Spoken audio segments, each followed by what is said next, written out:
Hello there. So, a little bit of atonalism today.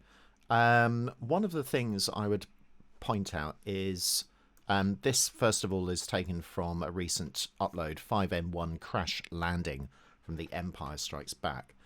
And just something that I wanted to kind of point out with when you're writing sort of atonalism, it's all about the intervals and the energy created by wide intervals and the energy decreased by less wide intervals, basically. In a sense, wide intervals create more tension than smaller intervals. So they tend to be at points of energy where it's increasing. And they are, because we've got wide intervals here and it's going up. And going up just means there's growing energy. And smaller intervals at the top means the energy is decreasing. And you can see that the energy is decreasing because it's got smaller intervals right at the very, very end with this sort of D, B, and B natural. It can take a bit of practice to get used to, because the whole point is to try and avoid sort of tonality. And it's never completely avoided when you're not writing in serial music, and this is an example of not writing serially, but writing atonally. So, for example, here we've got an unordered 6-note set. And most of the tones, if you think about them, are kind of close together. So we've got G and A. I'm just going to create a little piano thing on here. Where are we? There we go. So I'll just make it a little bit louder. Where is that? 14.5. What I'll do is I'll put a thing there so it goes back when I play that. There we go. I haven't got Sibelius up and running, that's why. So we've got G, A, and then B flat, D flat.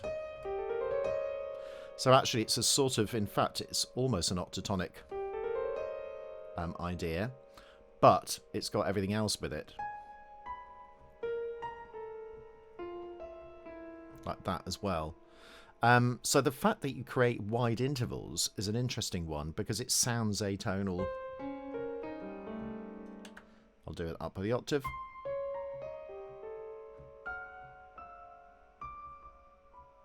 Like that. And especially when everything else is going on, it's interesting how Williams sort of, I've called it otonal, but I guess that is octatonic. But when it's combined with everything, it becomes so much more atonal because there's no tonal center, and there's actually also no sort of intervallic sequence as well. Hence the fact it's not serial. And that can be sort of quite confusing, I think. But it's all to do with those types of intervals that you're using. So here we've got major 7th, 6th, 5th, 6th again, and then 2nd.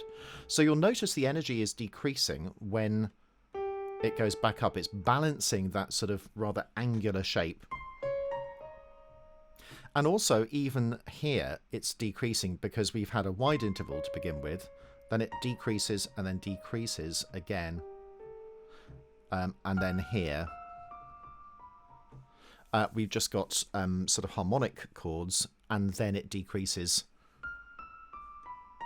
again, just going down, basically, at the same time that the violins are sort of going up, apart from right at the very end. With that sort of dyad to triad, which happens so often in Williams. So you'll notice here we've got,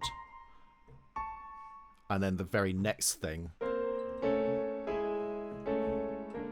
like that as well, which is really interesting. It's sort of, you know, foreshadowing just the next bar ahead. Even more sort of angular is this with the glock and vibes,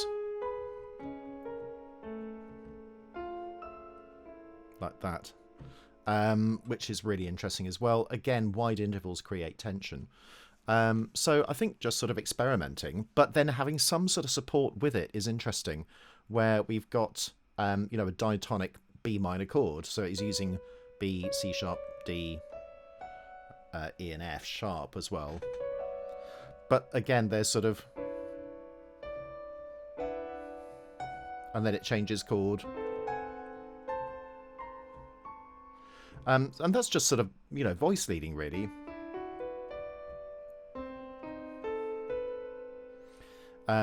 So it's just a way of sort of, you know, kind of making changes through quite small changes in some ways. You know, you can see the D doubled at that point here, but really the D is going to C, the E is going to E flat, the B is going to C, and the D remains the same.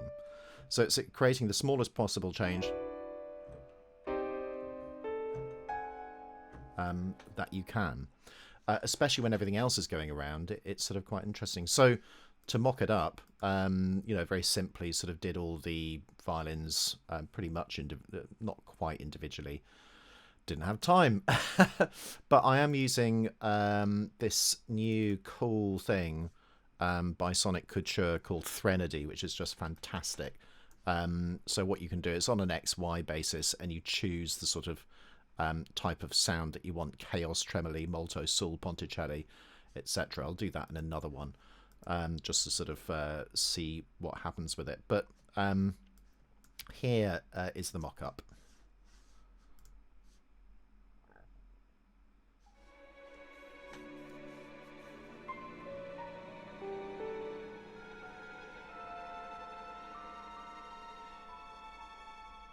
There we go. And I'm trying to create it as sort of rubato-esque as humanly possible. I'm not aiming for any sort of, you know, click track at that point, because it's supposed to be sort of quite free. So that's what I've done. So yeah, it's sort of interesting, those combinations of things as well. I did that with the score just because it's interesting to see. So, you know, Williams is just picking out some of the notes. So you can see B flats and A. There we go, A.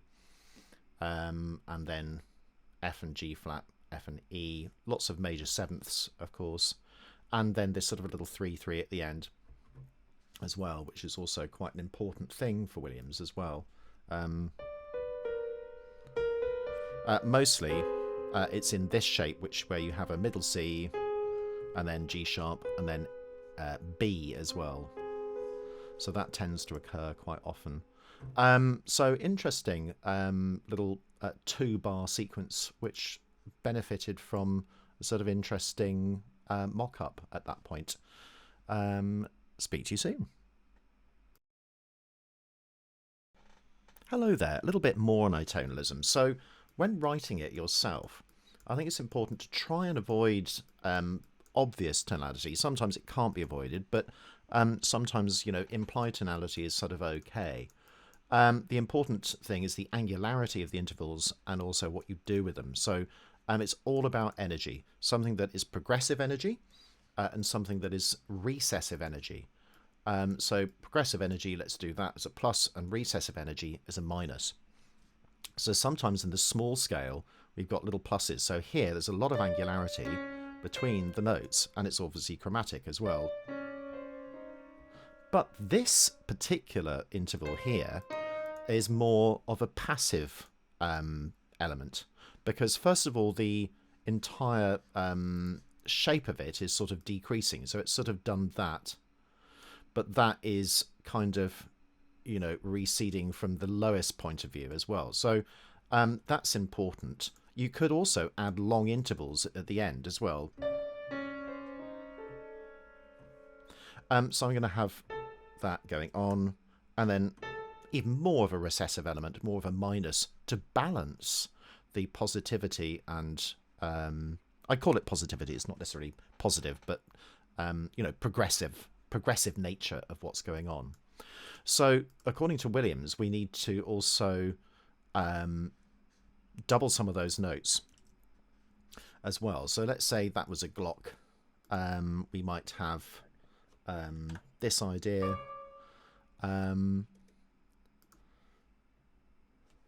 And then, yeah, maybe just that actually. Let's do that. Just sort of receding away. I think that's that. And then we also might have, well, maybe that's vibes, and then let's do just this. It'll be up there.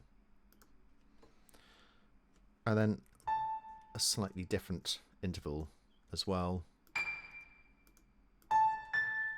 That's okay as well. So that, let's say that's glock. Can't write glock. That's vibes. Whoa.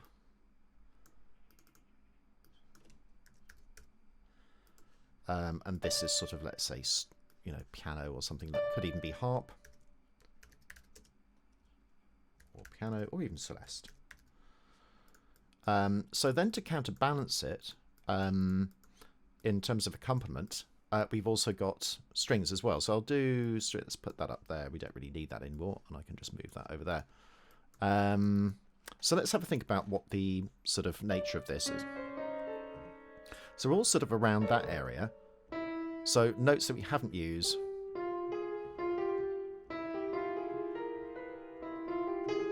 So maybe a little octatonic.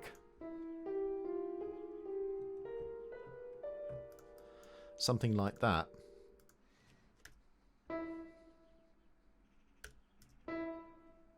And we can do this really slowly.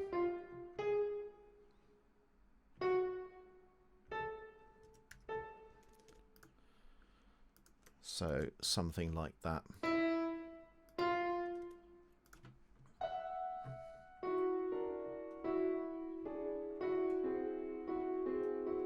I like that.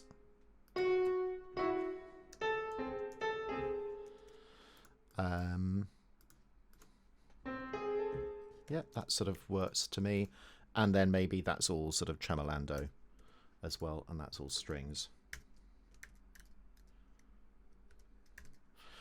So sort of sketching it out here just in one's mind and then doing a mock-up is quite a useful little thing. And then we can just put a little tempo, something like that. Obviously it won't sound great on a piano, and also with things like this we need to go to dictionary. This is just bizarre that this is set up like this. 8 tremolos should not be subdivided, it should just be unmeasured. There we go, done. It will still sound a bit strange, and then we can just do that, move that along.